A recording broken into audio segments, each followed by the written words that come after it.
Hello my dear student, कैसे हैं आप सब। तो हम जैसे कि अपना चैप्टर नंबर 5 पढ़ रहे थे कि क्लास 9th एनसीईआरटी का the fundamental unit of life. तो इस वीडियो में हम अपना बचा हुआ चैप्टर कंप्लीट करेंगे।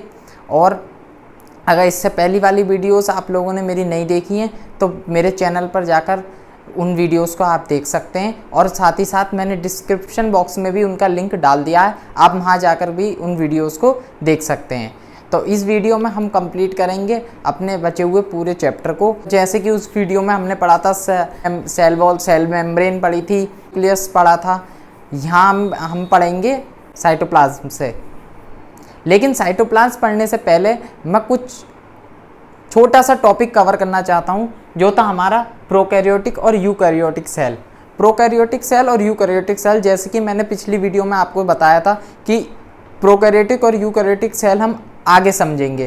तो पहले मैं प्रोकैरियोटिक और यूकैरियोटिक सेल समझाऊंगा और उसके बाद हम अपना आगे का चैप्टर कंप्लीट करेंगे। तो आइए जानते हैं यूकैरियोटिक और प्रोकैरियोटिक सेल्स क्या होते हैं। देखिए, अगर मैं टाइप्स ऑफ सेल की बात करूं तो हमारे पास दो प्रकार के सेल होते हैं। सबसे पहला, जैसे कि अभी तक आप सुनना है, यूकैरियोटिक और प्रोकैरियोटिक।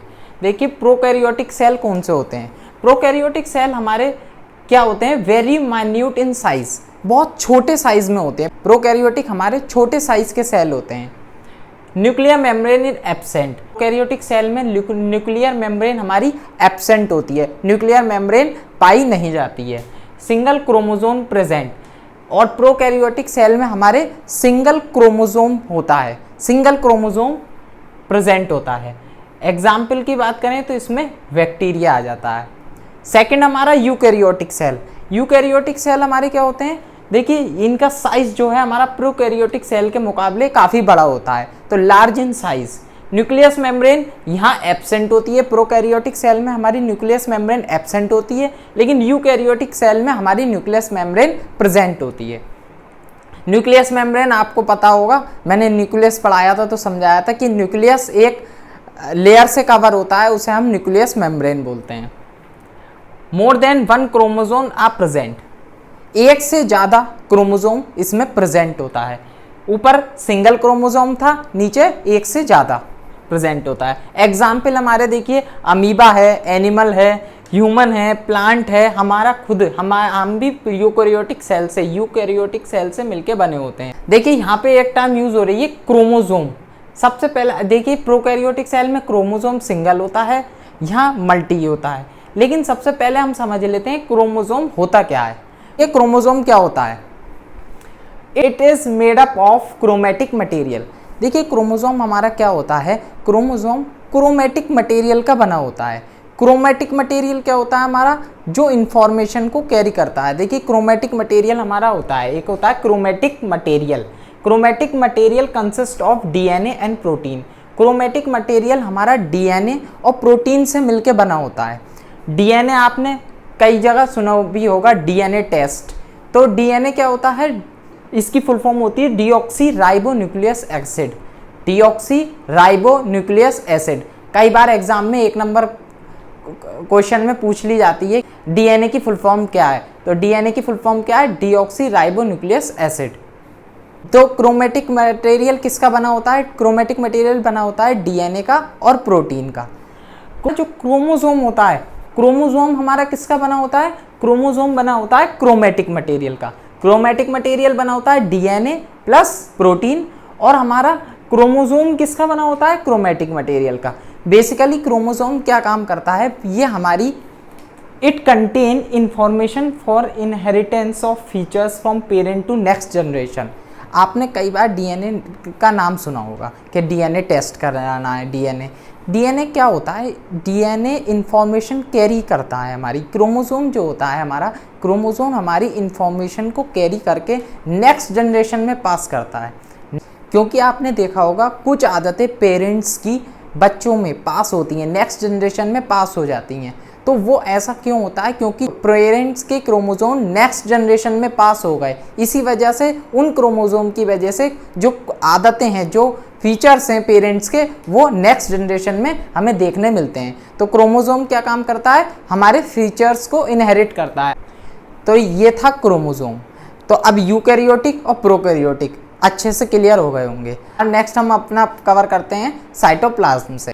देखिए साइटोप्लाज्म क्या होता है, हमने पढ़ा था 3 चीज़ों से मिलकर के सेल बना होता है। पहला नंबर हमारा सेल वॉल, जिसे हम सेल मेम्ब्रेन भी बोलते हैं, सेकंड न्यूक्लियस और थर्ड हमारा साइटोप्लाज्म। समझेंगे साइटोप्लाज्म क्या होता है, क्योंकि इससे पहली वाली वीडियोस में हमने सेल वॉल और न्यूक्लियस पढ़ चुके हैं। तो साइटोप्लाज्म को अब हम देखते हैं। देखिए साइटोप्लाज्म क्या होता है, the liquid part of the cell in which the other organelles float is called cytoplasm. देखिए साइटोप्लाज्म क्या होता है, ये एक तरीके का लिक्विड होता है, सेल के अंदर एक तरीके का लिक्विड फिल होता है, उसे हम क्या कहते हैं, साइटोप्लाज्म। ये न्यूक्लियस और सेल मेम्ब्रेन के बीच में होता है हमारे लिक्विड। जैसे कि हमारा ये न्यूक्लियस है, ये हमारा सेल मेम्ब्रेन हो गई, सेल वॉल जिसे हम बोलते हैं, सेल मेम्ब्रेन हो गई। तो सेल मेम्ब्रेन और न्यूक्लियस के बिटवीन जो ये स्पेस है, इसके अंदर एक लिक्विड होता है, उसे ही हम क्या बोलते हैं, साइटोप्लाज्म। और इसी लिक्विड में क्या होता है, हमारा ऑर्गेनेलीज फ्लोट करती हैं, ऑर्गेनेलीज फ्लोट करती हैं इसी लिक्विड के बीच में। देखिए ऑर्गेनेलीज क्या होती हैं, देखिए हमारे शरीर में जिस प्रकार हमारे शरीर में अलग अलग ऑर्गन्स पाए जाते हैं, जैसे कि लीवर, किडनी, लंग्स, उसी प्रकार सेल के अंदर सेल ऑर्गेनेलीज होती हैं। जैसे हमारे शरीर में ऑर्गन्स अपना अपना काम परफॉर्म करते हैं, उसी प्रकार सेल के अंदर सेल ऑर्गेनेलीज अपना अपना काम परफॉर्म करती हैं, जिससे सेल वो जिंदा रहता है। देखिए साइटोप्लाज्म के हम 2 पार्ट कर सकते हैं, जिसमें हमारा पहला आता है साइटोसोल और दूसरा आता है हमारा सेल ऑर्गेनेली। साइटोसोल क्या होता है, the aqueous component of cytoplasm. Cytoplasm का जो पार्ट लिक्विड होता है, उसे हम क्या कहते हैं, उसे हम बोलते हैं साइटोसोल। और सेकंड पार्ट इसका होता है सेल ऑर्गेनेली। सेल ऑर्गेनेली क्या होता है, साइटोप्लाज्म में देखिए जो लिक्विड होता है उसके अंदर सेल ऑर्गेनेली फ्लोट करती होती हैं। तो cell organelle these are the internal organs of the cell responsible for carrying out specific job to keep the cell alive. देखिए ये ऑर्गन्स होते हैं, सेल के अंदर ऑर्गन्स होते हैं जो अपना अपना वर्क परफॉर्म करते हैं, जिससे सेल जिंदा रह सके। तो जिस प्रकार ऑर्गन्स हमारे शरीर के अंदर वर्क परफॉर्म करते हैं, उसी प्रकार सेल ऑर्गेनेली सेल के अंदर वर्क को परफॉर्म करती हैं। तो अब हमें सेल ऑर्गेनेलीज ही समझनी है कि सेल ऑर्गेनेली कितने प्रकार की होती हैं और क्या क्या फंक्शन इनके होते हैं। देखिए अगर हम बात करें तो cell organelles living part of the cell having definite shape, structure and function bounded by plasma membrane. Cell organelle क्या होती है, ये लिविंग पार्ट होता है सेल का, जिसका एक डेफिनेट शेप, साइज और टेक्सचर होता है, और ये बाउंडेड होता है किससे, प्लाज्मा मेम्ब्रेन से। सेल ऑर्गेनेलीज हमारे देखिए कई प्रकार के होते हैं, जिसमें सबसे पहला सेल ऑर्गेनेली की अगर हम बात करें तो वो आती है endoplasmic reticulum, second Golgi apparatus, third lysosomes, mitochondria, plastids and vacuoles. अब एक एक करके हम इन सेल ऑर्गेनेलीज के बारे में समझेंगे और इनके फंक्शंस को देखेंगे। सबसे पहले हम बात करेंगे एंडोप्लाज्मिक रेक्टिकुलम की। देखिए फंक्शन जानने से पहले अब हम ये पहले सेल के अंदर हम ये देख लेते हैं ये चीज़ें दिखती कैसी हैं और प्रेजेंट कहाँ होती हैं। तो आपको 2 सेल दिखाई दे रहे होंगे, पहला नंबर हमारा प्लांट सेल, दूसरा नंबर हमारा एनिमल सेल। प्लांट सेल और एनिमल सेल, अगर मैं इसे जूम करूं तो एक कोई भी सेल में प्लांट सेल लेता हूं तो देखिए प्लांट सेल में आपको दिखाई दे रहा होगा सेल वॉल। सेल वॉल जो सबसे पहली लेयर है वो हमारी प्लांट सेल में सेल वॉल होती है। सेकंड नंबर आपको दिख रही होगी प्लाज्मा मेम्ब्रेन, सेल वॉल के जस्ट नीचे हमारी प्रेजेंट होती है प्लांट के अंदर सेल मेम्ब्रेन। उसके बाद हमारा न्यूक्लियस है, यहाँ पे लाइसोसोम्स हैं, गोल्गी एपरेटस है, माइटोकॉन्ड्रिया है, ईआर मतलब एंडोप्लाज्मिक रेक्टिकुलम है, साइटोप्लाज्म है, साइटोप्लाज्म जो हमने अभी पढ़ा था साइटोप्लाज्म है, राइजोसोम्स हैं। तो ये जितनी भी चीज़ें हैं ये सब सेल ऑर्गेनेलीज आपको इस स्ट्रक्चर में इस डायग्राम में दिखाई दे रही होंगी। इसी प्रकार हमारा एनिमल सेल होता है, लेकिन एनिमल सेल में एक चीज़ एब्सेंट होगी हमारी, सेल वॉल नहीं होती है एनिमल सेल। सेल वॉल हमारी एनिमल सेल में नहीं होती है, तो फर्स्ट लेयर हमारी प्लाज्मा मेम्ब्रेन होगी। इसके बाद देखिए सेल ऑर्गेनेलीज, इसमें भी आपको दिख रहे होंगे, गोल्गी एपरेटस है, एंडोप्लाज्मिक रेटिकुलम, माइटोकॉन्ड्रिया, साइटोप्लाज्म, ये सब एनिमल सेल में आपको दिखाई दे रहे होंगे। पहले हम समझते हैं एंडोप्लाज्मिक रेटिकुलम। देखिए एंडोप्लाज्मिक रेटिकुलम क्या होता है? It is the network of membrane present in cytoplasm. ये एक मेम्ब्रेन का एक नेटवर्क होता है जो साइटोप्लाज्म में प्रेजेंट होता है, और ये हमारा किस में प्रेजेंट होता है? यूकैरियोटिक सेल्स में प्रेजेंट होता है। एंडोप्लाज्मिक एक मेम्ब्रेन का नेटवर्क होता है जो हमारी यूकैरियोटिक सेल्स में प्रेजेंट होता है। और टाइप्स की अगर हम बात करें तो एंडोप्लाज्मिक रेटिकुलम हमारे दो टाइप्स के होते हैं, हमारा SER और हमारा RER।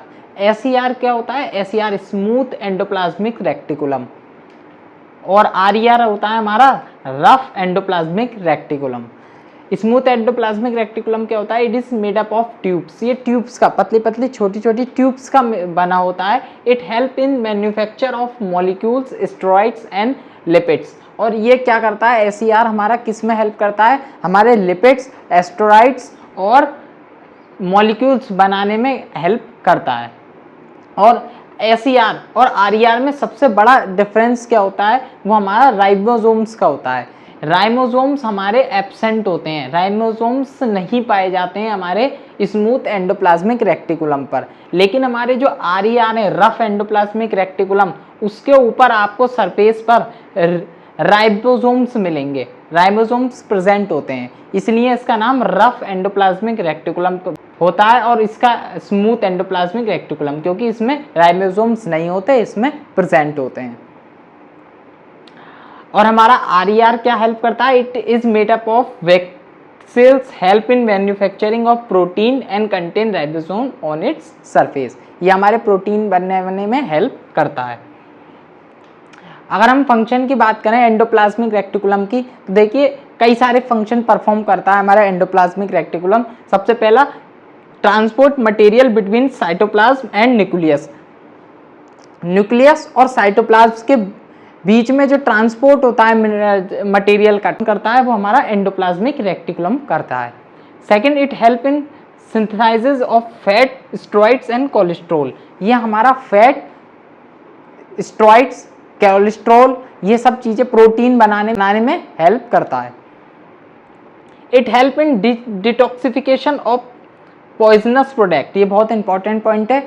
ये हमारा पॉइजनस प्रोडक्ट, अगर कोई भी सेल के अंदर हमारे पॉइजनस प्रोडक्ट आ गया है तो उसका डिटॉक्सिफिकेशन कर देता है। मतलब कोई भी मान लीजिए कोई भी चीज़ ऐसी प्रेजेंट है जो सेल को नुकसान पहुंचा सकती है, उसका ये डिटॉक्सिफिकेशन कर देता है, और फिर वो चीज़ हमारे सेल को नुकसान नहीं पहुंचा पाती। अगला क्या है हमारा? अगला है हमारा गोल्गी एपरेटस। देखिए गोल्गी एपरेटस क्या होता है?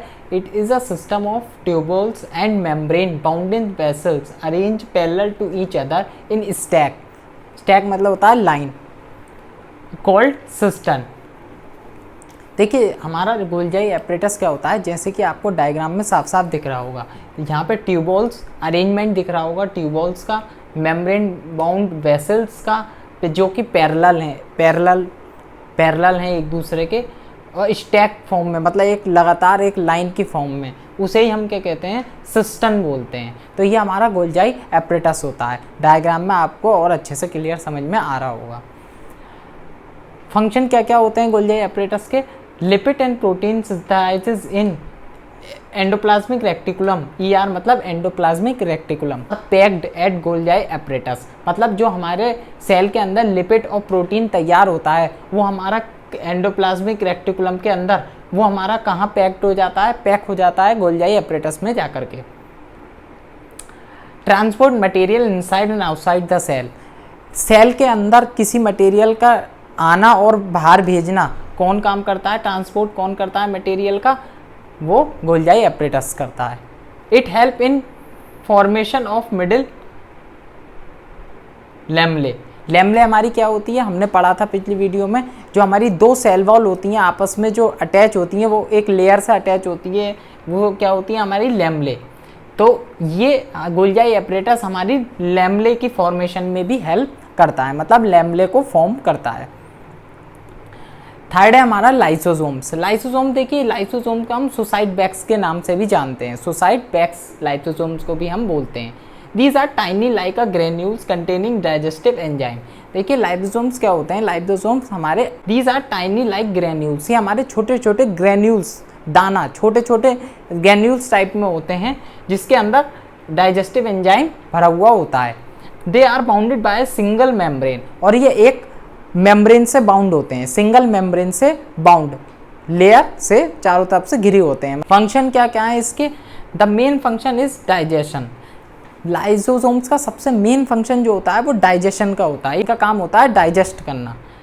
They are kind of waste disposal, ये हमारे वेस्ट डिस्पोजल से बने होते हैं, जो सेल के अंदर वेस्ट मटेरियल होता है उससे ये बने हुए होते हैं। Help in digestion foreign and cell material, इनका और एक काम होता है क्या, जो बाहर से सेल के अंदर कोई चीज़ मटेरियल अगर आ गया है तो वो सेल को नुकसान पहुंचाने से पहले, अगर मान लीजिए कोई बाहर से सेल के अंदर कोई एक फॉरेन पार्टिकल या कोई बाहर की चीज़ मटेरियल थिंग सेल के अंदर आ गई, सेल मेम के थ्रू अंदर आ गई, तो वो सेल को नुकसान ना पहुंचाए इससे पहले ये लाइसोसोम क्या करता है, उसे डाइजेस्ट कर लेता है, जिससे वो सेल को नुकसान नहीं पहुंचा पाती। ऐसे डायग्राम से समझते हैं। देखिए जैसे कि ये हमारा सेल है, ये हमारा न्यूक्लियस है, और ये यहाँ से कोई एक पार्टिकल सेल मेम्ब्रेन के थ्रू अंदर आ गया, सेल के अंदर आ गया। अब क्या होगा, ये हमारा मान लीजिए लाइसोसोम है। अब ये जैसी फॉरेन पार्टिकल, बाहर का पार्टिकल सेल के अंदर आएगा तो ये नुकसान पहुंचा सकता है सेल को हमारे, तो ये लाइसोसोम क्या करेगा, इसके पास जाएगा और इसे डाइजेस्ट कर लेगा, मतलब इस प्रकार से डाइजेस्ट कर लेगा, और ये पार्टिकल हमारे सेल को नुकसान नहीं पहुंचा पाएगा। तो ये हमारे लाइसोसोम्स के फर्क होते हैं। लाइसोसोम को हम सुसाइड बैग्स क्यों बोलते हैं, क्योंकि लाइसोसोम क्या काम करता है, मान लीजिए सेल हमारा किसी वजह से ख़राब हो गया, सेल हमारा डैमेज हो गया, तो लाइसोसोम क्या करता है, लाइसोसोम खुद भस्ट हो जाता है, मतलब कि फट जाता है, और जो डाइजेस्टिव एंजाइम निकलता है लाइसोसोम्स के अंदर से, वो डाइजेस्टिव एंजाइम सेल को डाइजेस्ट कर लेता है और सेल को, खराब सेल ख़त्म हो जाता है। इसी वजह से हम लाइसोसोम्स के क्या बोलते हैं, सुसाइड बैग्स, क्योंकि ये खुद ही फट के और सेल को डाइजेस्ट कर देता है, खराब सेल को।